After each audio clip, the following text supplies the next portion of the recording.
환영합니다. 세상에 막 쏟아지는 수많은 정보의 홍수 속에서 진짜 중요한 핵심이 무엇인지, 그리고 그게 당신의 일상과 어떤 연결고리를 가지고 있는지 항상 찾아다니는 당신을 위해 준비한 심층 분석 시간입니다. 네, 반갑습니다. 오늘은 2026년 3월 11일 수요일입니다. 오늘 우리가 테이블 위에 올려놓고 파헤쳐볼 자료들은요. 케어유 뉴스 김영래 편집장이 지난 하루 동안의 국내외 시니어 트렌드를 아주 촘촘하게 집약해서 깊이 있게 분석해드리는 내용들입니다. 경제 지표부터 최신 뇌과학, 사회적 갈등까지 정말 다양한 이슈가 포함되어 있죠. 맞아요. 이 방대한 자료들을 통해서 지금 이 순간 고령화 사회의 진짜 얼굴이 어떤 모습인지 핵심만 짚어보겠습니다. 자, 이 내용을 하나씩 풀어보죠. 네, 오늘 우리가 살펴볼 이 데이터나 기사들이 표면적으로 보면 그냥 흔한 노인 뉴스처럼 보일 수도 있거든요. 약간 남의 이야기처럼 들릴 수도 있죠. 그렇죠. 하지만 한꺼풀만 벗겨보면 이건 사실상 우리 모두가 곧 맞이할 미래의 청사진입니다. 아, 미래의 청사진이요? 네, 현재 우리 사회의 경제나 문화 구조가 어떻게 근본적으로 재편되고 있는지를 아주 투명하게 보여주는 거울 같은 거거든요. 거대한 인구 구조 변화가 당신의 직장이나 세금, 심지어 출퇴근길 지하철 안에 미세한 에티켓까지 어떻게 바꿔놓고 있는지 보여주는 흥미로운 내용들입니다. 정말 기대가 되네요. 그래서 가장 먼저 짚어볼 주제는 바로 노년의 경제학입니다. 일자리 이야기부터 시작해야겠네요. 네, 맞습니다. 현재 노인 일자리 사업에 참여하시는 분들의 상당수가 그 환경 정비 같은 이른바 공익형 사업에 몰려 있잖아요. 길거리 청소나 공공시설 관리 같은 일들이죠. 네, 그런데 여기서 아주 재미있는 동시에 되게 답답한 엇박자 현상이 데이터로 나타납니다. 어떤 불균형이죠? 수도권에서는 이런 공익형 일자리조차 부족해서 대기자가 막 넘쳐나거든요. 근데 반대로 지방에서는 오히려 일자리가 과잉 배분되어서 남는다는 거예요. 아, 지역 간 격차가 심각하군요. 왜 이런 현상이 생기는 걸까요? 이것을 더 큰 관점에서 연결해보면요. 정부가 단순히 예산을 쫙 늘려서 전국에 획일적으로 그 시간 때우기식 일자리를 뿌리는 시대는 이미 끝났다는 것을 의미합니다. 아, 정책의 유효기간이 지났다는 거군요. 맞습니다. 특히 수도권에 거주하는 베이비부머 세대 시니어들은 상대적으로 굉장히 건강하시고요. 지적 수준이나 기술 역량도 엄청 높습니다. 그렇죠. 예전의 노년층과는 완전히 다르죠. 네. 그래서 이분들은 단순 노무보다는 민간 시장에서 자신의 경력을 살릴 수 있는 진짜 일자리를 원하시는 겁니다. 다행히 기업들도 조금씩 움직이고 있는 것 같더라고요. 네, 시장의 변화가 아주 긍정적입니다. 포스코가 올해 시니어 인력을 400명에서 500명 규모로 대거 채용하겠다는 계획을 밝혔고요. 오, 400명이 넘게요? 네, 그리고 HD현대나 LS 일렉트릭 같은 대기업들도 숙련된 시니어 기술 인력을 청년 세대와 매칭해주고 있습니다. 아, 기술을 전수해주는 그런 역할인가요? 맞습니다. 이른바 세대 통합형 일자리라는 걸 추진 중인데로 이건 단순한 복지 정책이 아니에요. 쪼그라드는 생산 가능 인구를 다시 팽창시키려는 국가 경제의 생존 전략으로 봐야 합니다. 기업들이 베테랑의 가치를 다시 알아보기 시작했다는 건 정말 반가운 소식이네요. 그런데 민간 대기업의 이런 화려한 일자리 말고도 지역사회에서 일자리가 말 그대로 생명을 살려낸 기적 같은 사례도 있었습니다. 충북 지역 사내 말씀하시는 거죠? 네, 맞아요. 충북에서 진행 중인 일하는 바퍼라는 정책인데요. 어르신들이 하루에 딱 2시간에서 3시간 정도만 농산물 손질이나 상품 포장 같은 단순 작업을 하십니다. 무리하지 않는 선에서 일하시는 거군요. 그렇죠. 그리고 1만 원에서 1만 5천 원 정도의 활동비를 지역 화폐로 받으세요. 금액만 보면 좀 작아 보일 수도 있겠는데요? 네, 하지만 놀라지 마세요. 누적 참여자가 무려 40만 명에 달합니다. 40만 명이요? 엄청난 숫자네요. 더 충격적인 성과가 있습니다. 이 사업 이후에 충북 지역의 65세 이상 자살률이 눈에 띄게 감소했다는 거예요. 아, 그건 정말 대단한 성과네요. 내가 스스로 돈을 벌고 사회의 톱니바퀴로서 여전히 참여하고 있다는 그 감각이 사람에게 얼마나 위대한 건지 보여주는 데이터 아닙니까? 정확한 지적입니다. 노동이 곧 최고의 심리치료가 된 셈이죠. 하지만 이 따뜻한 통계 이면에 있는 그림자도 우리는 냉정하게 바라봐야 합니다. 그림자라면 어떤 문제가 있나요? 일자리의 양적 팽창에만 너무 집중하다 보니까 안전이라는 가장 기본적인 전제가 무너지고 있는 현장들이 있습니다. 전주시의 사례가 아주 뼈아픈데요. 전주시에 무슨 일이 있었죠? 노인 일자리 참여자가 1만 6천 명 수준으로 폭증했습니다. 그런데 이분들의 현장 안전을 전담하는 관리 인력이 몇 명인지 아십니까? 16,000명이면 적어도 몇백 명은 있어야 하지 않나요? 고작 8명에 불과했습니다. 잠깐만요. 16,000명을 8명이 관리한다고요? 그건 물리적으로 아예 불가능한 구조잖아요. 그렇습니다. 서류상으로만 존재하는 권리죠. 그 결과가 고스란히 사고 통계로 나타났습니다. 사고가 많이 났나요? 네, 최근 3년 동안 무려 524건의 안전사고가 발생했고요. 안타깝게도 9명이 목숨을 잃으셨습니다. 아, 9명이나요? 너무 안타깝네요. 고령층은 작업 현장에서 가벼운 낙상이나 찰과상만 입어도 영구적인 후유증이나 사망으로 이어질 확률이 매우 높거든요. 그렇죠. 회복이 더디시니까요. 네, 단순히 일자리 숫자만 늘리면서 성과를 포장할 게 아닙니다. 그 규모에 걸맞은 촘촘한 현장 안전관리 시스템이 동반되지 않으면 복지가 오히려 흉기가 될 수 있다는 뼈아픈 교훈을 주는 거죠. 숫자에 가려진 현실이 참 무겁게 다가오네요. 예산 문제도 비슷한 딜레마를 겪고 있는 것 같습니다. 장기요양보험 예산 말씀이시죠? 네, 자료를 보니까 장기요양보험에 투입되는 국고 지원액이 2015년에는 약 6천억 원 수준이었거든요. 그런데 지난해에는 무려 2.5조 원으로 뛰었습니다. 10년 새 4배나 폭증한 거네요. 맞아요. 돌봄 예산 자체가 정말 천문학적으로 늘어나고 있어요. 예산이 이렇게 급증한다는 건요. 폭발하는 수요를 지금 시스템이 겨우겨우 턱 밑까지 쫓아가고 있다는 뜻입니다. 헉턱대고 있는 상황이군요. 네. 특히 다가오는 2026년 3월 27일에 아주 중요한 돌봄통합지원법이 본격적으로 시행됩니다. 그게 어떤 법인가요? 어르신들이 요양원에 가지 않고 평소 살던 동네에서 거주나 의료, 복지를 한 번에 제공받도록 하겠다는 아주 이상적인 취지의 법안입니다. 취지는 정말 좋네요. 자기가 살던 익숙한 곳에서 돌봄을 받는 거니까요. 그렇죠. 하지만 정책 전문가들이 우려하는 거대한 사각지대가 두 곳이나 있습니다. 첫째는 바로 전노세 단계의 노인들입니다. 전 노세요? 단어가 좀 생소한데 구체적으로 어떤 상태를 말하는 건가요? 비유를 하자면 자동차 계기판에 노란색 경고등이 갓 켜진 상태라고 보시면 됩니다. 아, 완전히 고장난 건 아닌 상태요? 맞습니다. 아직 장기 요양 등급을 받을 만큼 중증은 아닌데요. 근력이 떨어지고 걷는 속도가 느려지는 등 조금씩 기능 저하가 시작되는 시기죠. 딱 그 시기에 관리를 잘해야겠네요. 바로 그겁니다. 이때 선제적으로 영양과 운동을 지원하면 다시 건강을 회복할 수 있는 골든타임이거든요. 그런데 지금 예산은 거기에 안 쓰이고 있나요? 네, 현재 예산과 시스템은 완전히 쓰러져서 빨간불이 켜진 중증 환자들에게만 전적으로 집중되어 있습니다. 예방보다는 사후 처리에 급급하군요. 두 번째 사각지대는 어딘가요? 바로 고령의 장애인들입니다. 아, 장애인 돌봄 문제요. 네, 이번 통합돌봄 체계에서 장애인 돌봄은 관련 국비 예산도 미비하고 전담 인력도 부족해서 사실상 철저하게 소외되어 있다는 객관적인 비판이 나오고 있습니다. 이거 10년 뒤에 호미로 막을 걸 지금 가래로도 못 막게 될 수 있다는 얘기군요.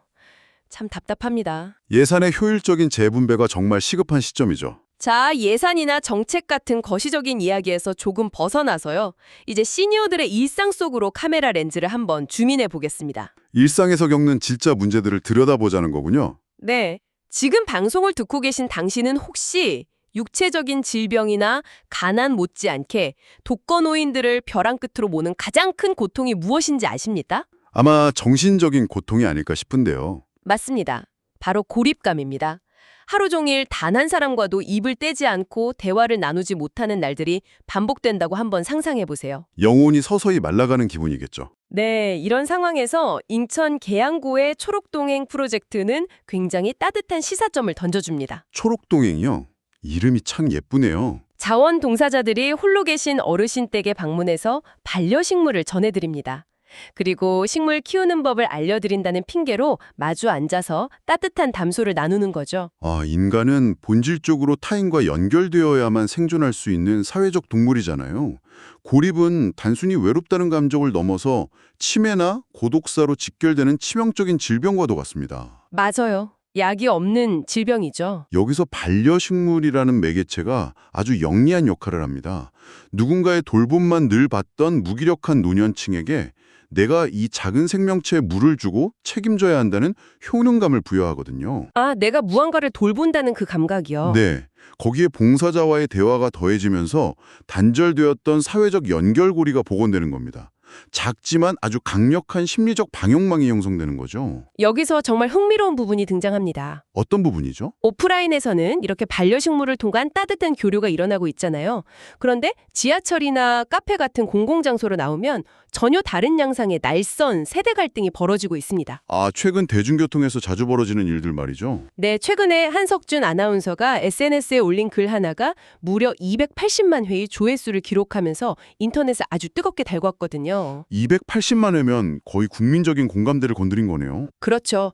당신도 대중교통 이용하시면서 옆자리에 앉으신 어르신 스마트폰에서 갑자기 트로트 음악이나 유튜브 영상 소리가 너무 크게 울려 퍼져서 당황했던 경험 한 번쯤 있으실 텐데요. 꽤 흔하게 겪는 일이죠. 한석준 아나운서는 이렇게 썼습니다. 어르신들은 기기 조작이 미숙하거나 청력 문제 때문에 이어폰 사용이 힘드실 수 있으니 너무 밉게만 보지 말자고요. 이해와 배려를 촉구하는 글이었군요. 네. 그런데 이에 대한 네티즌들의 반응이 아주 팽팽하게 갈렸습니다. 한쪽에서는 노화로 인한 신체적 한계를 젊은 세대가 조금은 포용해줘야 한다는 동정론이 있었고요. 반대 의견도 만만치 않았겠는데요. 엄청났죠. 반대쪽에서는 나이가 배려를 강요하는 면죄부가 될 수는 없다. 모두가 이용하는 공공장소에서는 타인에게 피해를 주지 않는 에티켓이 무조건 최우선이다. 이렇게 맞섰습니다. 우리는 어느 한쪽 편을 들기보다는 이 현상 자체를 객관적으로 분석해 볼 필요가 있습니다. 네, 중립적인 시각이 필요하죠. 어떻게 보시나요? 이 논쟁은 단순히 누가 매너가 좋고 나쁘냐의 문제가 아닙니다. 무선 이어폰에 블루투스를 연결하고 노이즈 캔슬링을 켜는 일련의 과정이 있잖아요. 젊은 세대에게는 숨쉬는 것만큼 자연스러운 일이죠. 맞습니다. 하지만 노년층에게는 넘기 힘든 거대한 기술적 장벽일 수 있습니다. 급격한 정보화 사회에서 발생한 일종의 기술적 소외가 원인인 셈이죠. 기술 발전 속도를 못 따라가시는 거군요. 네. 하지만 동시에 일상의 피로에 지친 현대인들이 공공장소에서 조용히 평온함을 누릴 권리, 이것 또한 절대 무시할 수 없는 중요한 가치입니다. 양쪽 다 너무 이해가 되는 상황이네요. 결국 이 충돌은 기술 발전 속도와 사람의 인지 능력 저하 사이의 간격에서 발생하는 아주 불가피한 마찰음입니다. 세대 간의 비난을 넘어서 누구나 직관적으로 사용할 수 있는 포용적인 기술 디자인, 그리고 새로운 사회적 합의가 필요하다는 걸 시사하는 중요한 단면이죠. 정말 그러네요. 우리 모두 언젠가는 새로운 기술 앞에서 서툴러지는 날이 분명히 올 테니까요. 그런데 이렇게 이어폰 소리로 인한 일생적인 갈등을 넘어서 아예 시니어들의 인지적 약점을 대놓고 노리는 비열한 범죄도 늘어나고 있습니다. 시니어를 타겟으로 한 범죄 말이죠. 네. 자료에 등장한 LA 샌피드로 지역의 은행 현금 인출기 절도 사건을 보면 수법이 정말 교묘합니다. 어떻게 훔쳐가는 거죠? 고령의 어르신이 기계에서 비밀번호를 누르는 순간 2인조 중 한 명이 어르신 발밑에 지폐를 툭 떨어뜨려요. 그리고 어깨를 톡톡 칩니다. 시선을 분산시키는 수법이군요. 맞아요. 어르신 돈 떨어뜨리셨어요 하고 주의를 완전히 돌리는 거죠. 어르신이 당황해서 몸을 숙이고 돈을 줍는 그 찰나의 순간에 다른 한 명이 기기에 꽂힌 카드를 훔쳐서 달아납니다. 정말 악랄하네요. 나이가 들면서 시야가 좁아지고 반응 속도가 느려진다는 그 신체적 약점을 너무나 치밀하게 이용한 범죄입니다. 이렇게 범죄자들 뿐만 아니라 급격한 기후변화 역시 고령층의 약점을 아주 무자비하게 파고듭니다. 기후변화요? 날씨가 미치는 영향 말씀이신가요? 네. 올겨울 질병관리청 데이터를 보면 정말 경각심을 가져야 하는데요. 올겨울 한랭질환 사망자가 14명으로 전년 대비 1.8배나 훌쩍 뛰었습니다. 1.8배나요? 게다가 사망자 전원이 저체온증이었고요. 이 중 상당수가 80세 이상이면서 치매 같은 인지장애를 앓고 계신 분들이었습니다. 임지장애가 있으시면 추위 대처가 더 힘드시겠네요. 네. 그리고 또 충격적인 팩트가 있습니다. 이 한랭질환 증상의 22%가 한겨울 길거리가 아니라 바로 환자가 거주하는 집안에서 발생했다는 겁니다. 집안에서 22%나요? 보일러가 고장난 것도 아닐 텐데 어떻게 실내에서 저체온증이 오죠? 뇌의 온도 조절 중추가 노화되었기 때문입니다. 실내 온도가 떨어져서 몸이 차가워져도 뇌가 지금 춥다는 사실을 제대로 인식하지 못하는 겁니다. 뇌가 인식을 못하니까 행동으로 안 이어지는 거군요. 맞습니다. 난방을 켜거나 옷을 껴입는 행동을 하지 못하시게 되는 거죠. 그래서 가족을 넘어선 지역사회의 촘촘한 감시망이 필수적인데요. 긍정적인 사례가 하나 있었죠. 네, 아주 모범적인 초동 대응 사례가 전남 해남경찰서에서 있었습니다.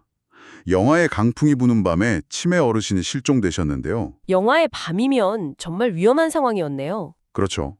그런데 지역관제센터의 CCTV부터 소방대원, 마을 주민들이 유기적으로 움직여서 실종 2시간 20분 만에 축사 근처에서 어르신을 무사히 찾아냈습니다. 와, 2시간 20분 만에요. 골든타입을 완벽하게 지켜낸 지역사회의 승리라고 볼 수 있죠. 정말 가슴을 쓸어내리게 되는 다행인 소식이네요. 자, 지금까지 우리가 날씨나 범죄 같은 외부 환경의 위협을 이야기했다면요. 이제 분위기를 좀 전환해서 우리 몸 안의 환경, 특히 신비로운 뇌와 최첨단 헬스케어의 최전선으로 가보겠습니다. 아주 흥미로운 파트가 기다리고 있죠. 당신은 혹시 슈퍼 에이저라는 말을 들어보셨나요? 나이는 80대, 90대인데 뇌의 인식 능력은 젊은 사람들과 똑같은 분들을 말하는 거죠. 네, 맞습니다. 50대 중년과 뇌 기능이 똑같은 분들을 부르는 의학 용어인데요. 최근 세계적인 학술지 네이처에 이 슈퍼 에이저들의 뇌를 분석한 엄청난 연구가 실렸습니다. 어떤 결과가 나왔나요? 이분들의 뇌 속에서 기억을 담당하는 해마라는 부위가 있잖아요.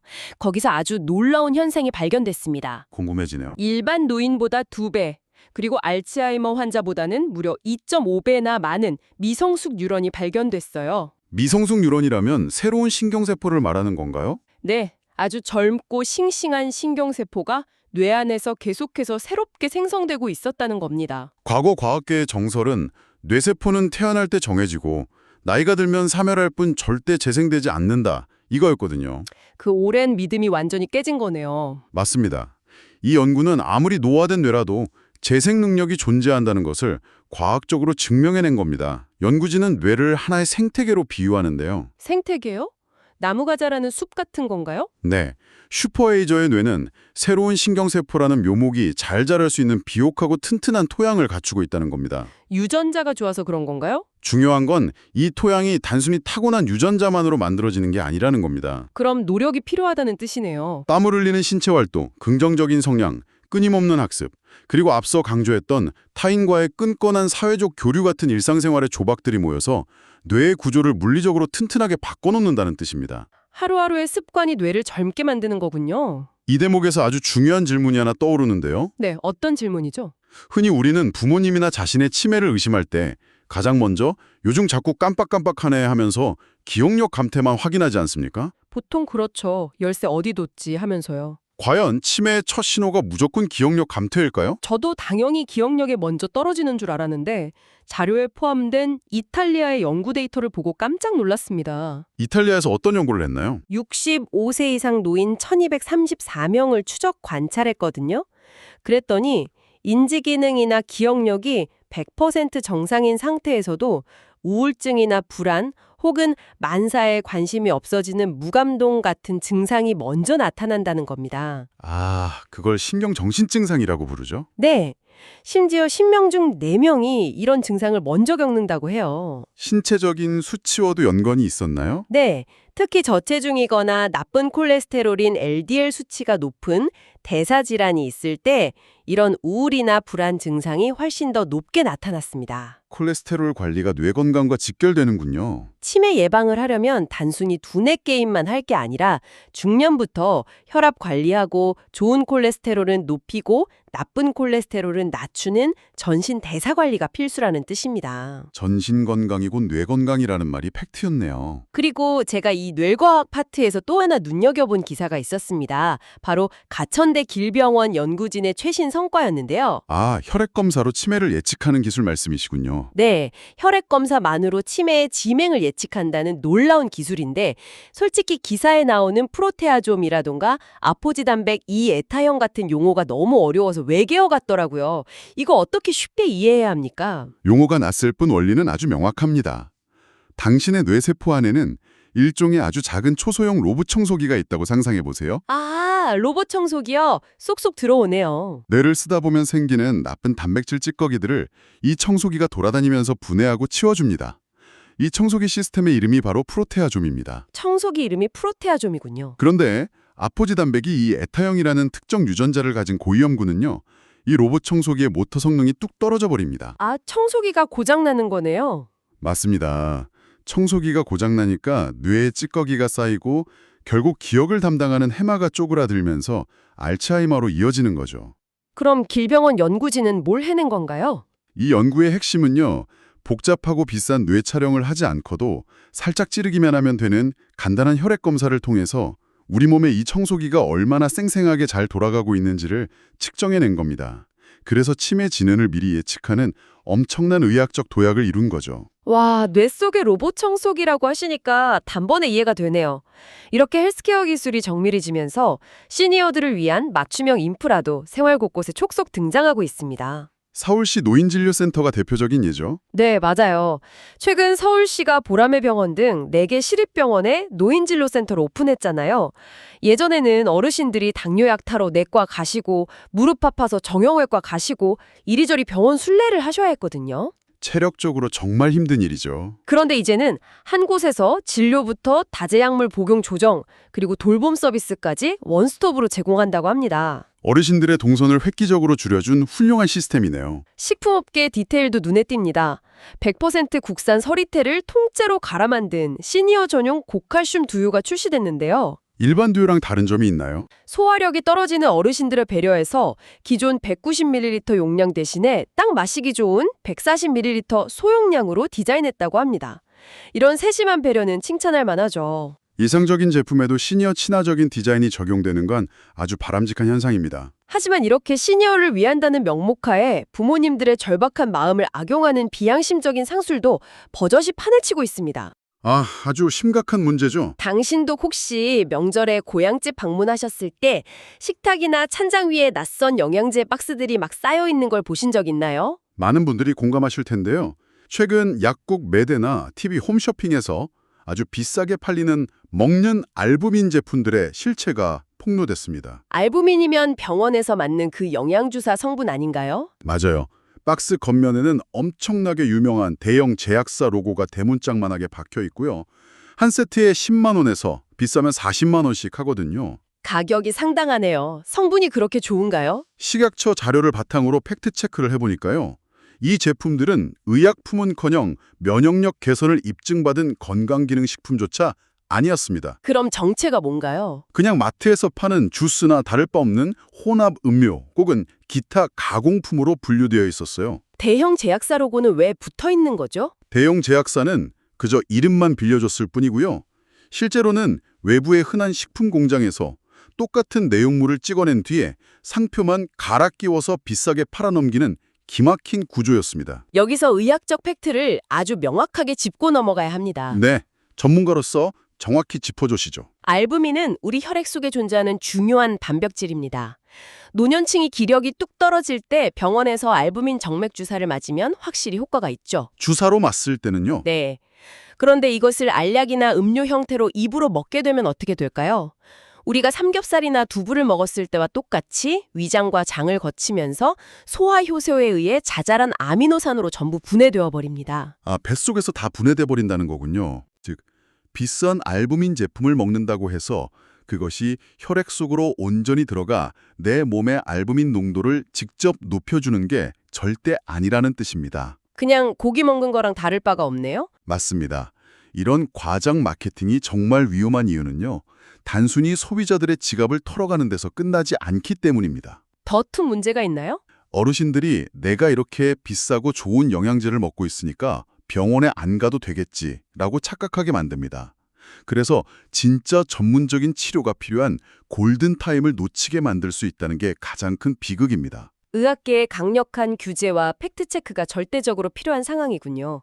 자녀들 부모님 걱정하는 그 효심을 인질로 잡는 상술이라니 정말 화가 납니다. 네, 소비자들의 주의가 몹시 요구됩니다. 방송을 듣고 계신 당신도 오늘 당장 부모님 댁에 어떤 정체불명의 제품들이 있는지 꼭 한번 점검해 보시길 바랍니다. 네, 필수적인 점검입니다. 그렇다면 이 모든 게 우리에게 어떤 의미일까요? 전체적인 맥락을 짚어볼 시간이네요. 오늘 우리는 꼬여버린 노인 일자리 수급의 불균형부터 생명을 살리는 노동의 위대한 가치, 그리고 이어폰 소리 하나로 붉어지는 세대 간의 마찰음, 또 80대에도 살아온 뇌세포를 만들어내는 슈퍼에이저의 기적, 마지막으로 우리 지갑을 노리는 얄팍한 가짜 알부민 상술까지 아주 방대한 자료를 한 호흡에 달려왔습니다. 정말 쉼없이 달려왔네요. 케어유 뉴스의 이 방대한 소스들은 단순히 나이 든 사람들을 위한 정보가 절대 아닙니다.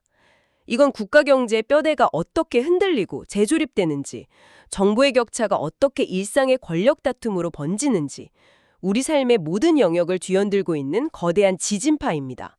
오늘 들으신 이야기 중에서 당신의 일상에 가장 와닿은 부분은 무엇인가요? 더구리 이 지진파 중에서 가장 흥미로운 진원지는 역시 슈퍼에이저 연구였다고 생각합니다. 아까 그 뇌세포가 새로 생긴다는 분들이죠? 네, 많은 분들이 어떻게 하면 나도 늙어서 치매에 걸리지 않고 젊은 뇌를 유지할 수 있을까? 이 부분에만 집중하시거든요. 하지만 저는 여기서 한 걸음 더 나아간 전혀 다른 질문을 여러분께 던지고 싶습니다. 어떤 질문인가요? 만약 의학과 기술의 눈부신 발전으로 당신이 90세, 100세가 되었는다도 당신의 뇌가 50대의 명석함과 에너지를 그대로 유지하고 있다면 당신에게 은퇴라는 단어는 과연 어떤 의미가 될까요? 와, 상상만 해도 뭔가 압도되는데요. 지금까지 우리는 60세 전후에 은퇴를 하고 남은 여생을 일종의 쉬는 시간으로 여겼습니다. 하지만 뇌가 늙지 않는다면 당신은 은퇴 이후에도 무려 30년에서 40년 동안 이어질 완전히 새로운 세 번째 직업이나 네 번째 직업을 가져야만 할 것입니다. 정말 끝이 없는 여정이네요. 그 기나긴 두 번째 인생의 서막에서 당신은 어떤 분야의 신입사원이 되고 싶으십니까?